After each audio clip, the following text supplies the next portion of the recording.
Now that I got some miles on the new Tensor Regulator 2s, I can honestly say this is a very good option for all you desert rats. Let's talk about it.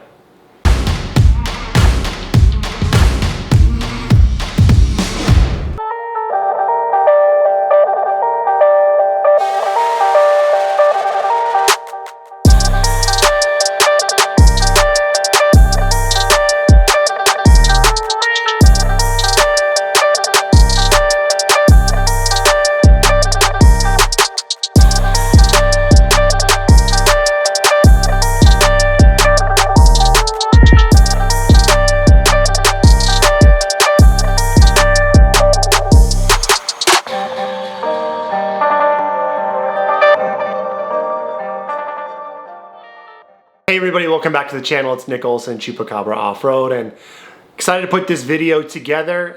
It's a tire, it's a product, it's a brand that I've been a fan of for quite a while. Tensor Tire has been making tires in the UTV space for several years, and I'm a big fan of the offering they've had for many years, the Tensor DSR 33.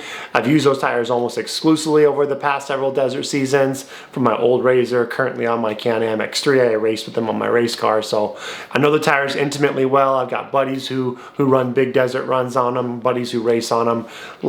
The tire has a great race heritage. Tensor as a brand has a good reputation. So once I saw that they released this new Regulator 2, I was immediately interested.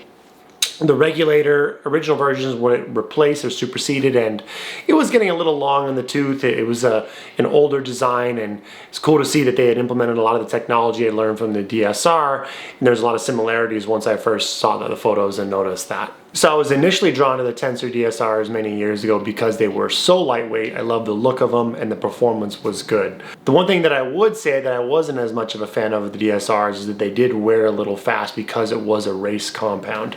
After about 15 to 1800 miles, I noticed my tires were pretty much done. A little bit quicker when they're racing, but to be fair, that is a racing tire soft compound, and it works surprisingly well in most conditions other than extreme rock crawling, I would say. So the only other potential drawback too is also because it was a race tire, it was on the pricier side. So, you know, you want the best performance. Of course, you're generally going to pay more. Potentially, it's going to wear quicker than some of the other options on the market, but the tires did perform exceptionally well. So let's get into the specs of the new Regulator 2, and we can talk a little comparison about how it matches up to the DSR and what they're claiming. There's some new improvements on the Regulator 2. So starting off with three sizes, you've got a 30-inch, a 32, and a 33, which is what I tested on the Speed. Talking about the 33-inch option, is a little bit lighter than the 33-inch DSR. They come in at 38.6 pounds, and what's really nice is the price. Now, the 33-inch Tensor Regulator 2 is $279 retail on their website. Compare that to $469 of the DSR, we're talking about a huge $190 saving per tire. So right here we're dropping a little bit of weight, which is always good. We have dropped the price quite a bit, and Tensor is also claiming they've improved the wear. And I like the tread pattern too. It looks like it's going to suit more conditions a little better. It's got a little bit more of an open tread pattern, a little bit taller lugs. The tread depth is 18/32. And they use a nylon bias ply carcass with nylon belts versus a steel belted design, and that's how they save a lot of their weight. And then another similar feature you'll notice compared to the DSR, they also brought over the ribbed sidewalls, which is their way of protecting the sidewalls from getting punctures while keeping the weight as low as possible. So I went ahead and mounted up the 33-inch Regulator 2s on a set of Method 401R race wheels. I had these wheels on a few of my previous cars. I love how they look. I'm just such a fan of the classic Method styling. They're lightweight, and they look fantastic on the Speed. I decided to start off with 17 PSI, which is what I also ran in Baja.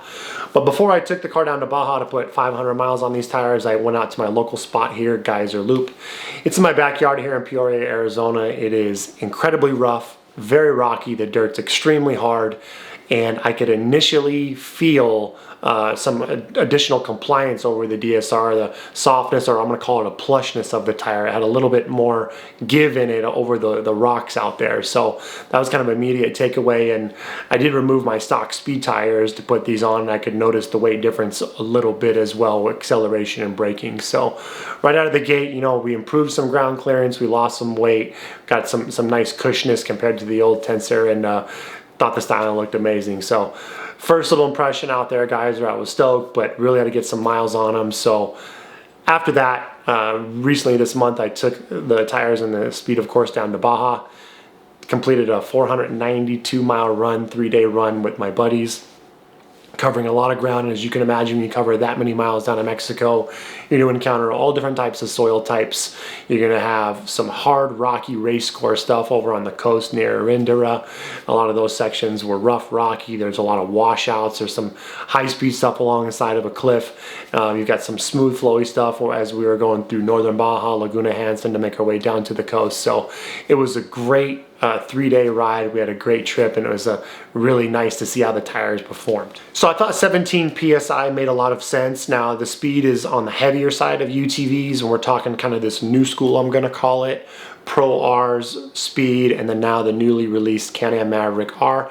These vehicles are all 2,200 pounds as a 2-seat configuration, 2,500 pounds stock as a 4-seat configuration. Now, Tensor also has some proven race results on some heavier vehicles out that are not side-by-sides, Class 10 off-road vehicles, and one of their athletes, Reese Milne, even ran it on his Jackal, which again is like a heavier version off-road race vehicle, a Class 10 style car, if you will. So they do have a good heritage of holding up to extreme conditions, racing Mexico with heavier, faster vehicles. So 17, I thought, was the right amount to hopefully not have any issues, but also have a compliant, grippy tire in rough conditions, going fast. And we had some fast sections. The group I ran with was pretty good and aggressive, and the tires held up really well. So checking the tires out now that I've got about 550-ish miles on them, they're looking good.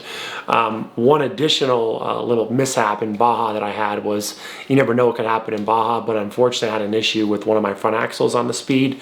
So after the first day, we had to remove it, and I ran the rest of the trip in 2-wheel drive. So mainly I'm a 4-wheel drive all the time kind of guy. I think I can drive more aggressively. I think it's easier on the vehicle.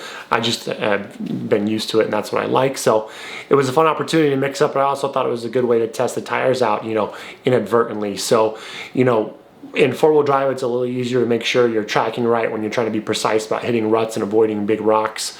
You want to be precise as you're driving fast and miss big sharp rocks, things that could potentially cause a puncture or an off-trail excursion, which unfortunately happened to another guy in our ride group. So you're trying to be precise, you're trying to put in a lot of miles, you're trying to drive fast and aggressive and have fun, and you're loaded down with all your tools and accessories. So, you know, it's a combination where you got to have tires that you can trust, and I was happy with them. I thought that they're grippy. I thought they're predictable. They're lightweight. Like I said, I thought everything about the tires seemed like it was a great option, and I thought it was probably one of the best tire options I could have chose for Baja and running fast in the desert. I'm very happy with so far, especially now you're talking about some increased wear, which so far is looking like that's a good thing, and reduced price. I mean, what's not to like? So I did mention new school side-by-sides.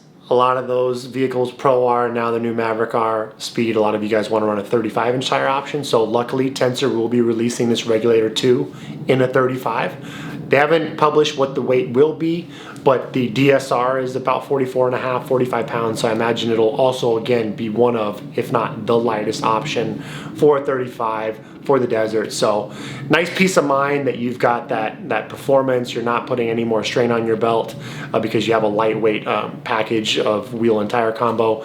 You know, when you start off with tires being so light, that rotational weight makes a massive difference from fuel economy on long rides, of course, acceleration and braking performance, and then, you know, again, reducing the strain on your drive line. So when you're putting in long miles, you're trying to get from the start to the finish, you know, without any issues, and it's nice to have a proven, race-proven tire that's lightweight, that works and performs well even on these bigger, heavier side-by-sides. So 2 thumbs up, guys. I'm pretty stoked on it. I think you need to give these tires a serious look.